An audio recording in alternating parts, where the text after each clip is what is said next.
Hey everyone, and welcome. In this video today, I want to talk about the November 7th, 8th core updates, and I will tell you, I've honestly recorded this video 2 or 3 times, and I created a whole bunch of content, and I realized when I got to the end and I was doing this editing and trying to pare it down that I really don't have a whole lot as far as actionable advice to take from it, because this particular update, while there's a lot of hypotheses and questions about what really happened, what the impact was, and what we should take away from it, there's not a lot of core data out there right now to take away. You should do A, B, C, and D. So what happened? In the beginning of November, Google unexpectedly and without warning rolled out another core update. Now we know that Google does this regularly, and they don't tell us. And in most cases, we don't necessarily notice because the changes are so small. You may see, rise and fall in your traffic, and you can never really know for sure because the changes are so small, whether or not that has to do with your content or it has to do with something Google, like the levers that Google is pulling. Some folks out there have seen massive, painful cuts in their traffic. So far, the sites that seem to be impacted the most are sites that are like food blogs, recipe blogs, travel blogs or travel sites, and small affiliate sites. Now, how did I fare? My case study, the AdSense case study that I started in 2019, I didn't see any drops in traffic, and if anything, I continue to see the uptrending traffic. I don't know for sure whether or not that is the result of the update or just the site is growing on its own as it normally was. Site 1, which was a site that I purchased from Empire Flippers that you may also see videos about in the channel, did seem to see a fairly major impact, unfortunately, as a result of this. Can I say what about my site, this particular site, led to the impact? And right now, I don't know for sure. I honestly don't know what's going on with it. I'm not devastated. I'm not upset. It's just, what happens. I have a site that I bought in July, and I don't know everything, all the ins and outs about it yet. And so I don't know whether it was the links or whether it was the content or whether it was the topic. I don't know for sure yet, so I'm still watching it. Site 2, which is another site that I have talked about on this site that I did buy from Empire Flippers, was a site that was getting tons and tons of traffic up until September of this year, where it got hammered by that update and has not recovered and did not recover in this update like I was hoping, and continues actually to do worse, which is sad because it was such a high traffic site, even though the earnings were never really that good.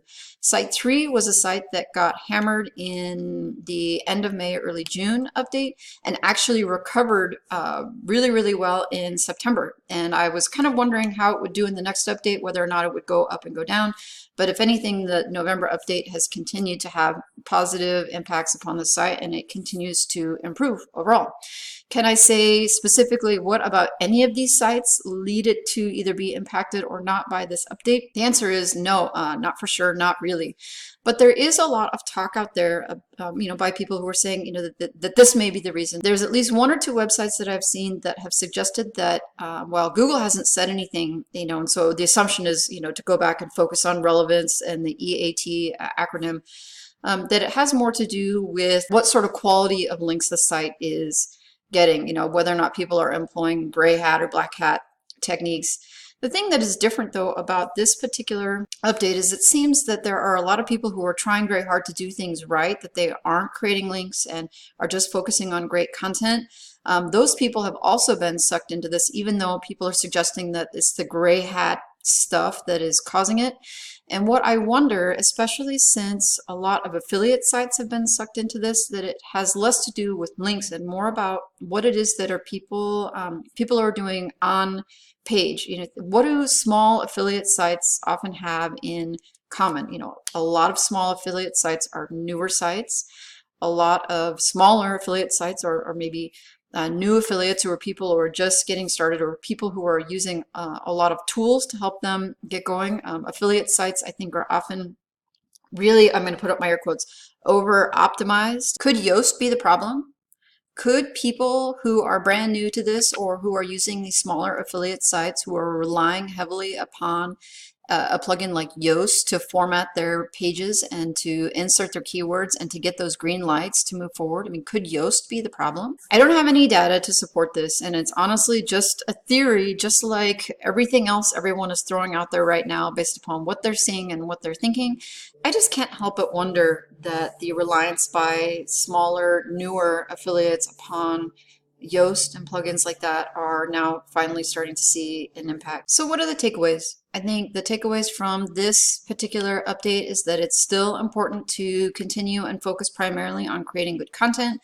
I think it's important to steer away from any sort of gray hat SEO or gray hat link building. And if you are going to be doing link building, that you do it conservatively and focusing on high quality links rather than going through gigs like on Fiverr or through Facebook groups or to do link exchanges, that you're getting what you pay for if you pay very little money for a link, or you get a reciprocal link where you just exchange links and nobody really exchanges any value for that. That's it for today, everyone.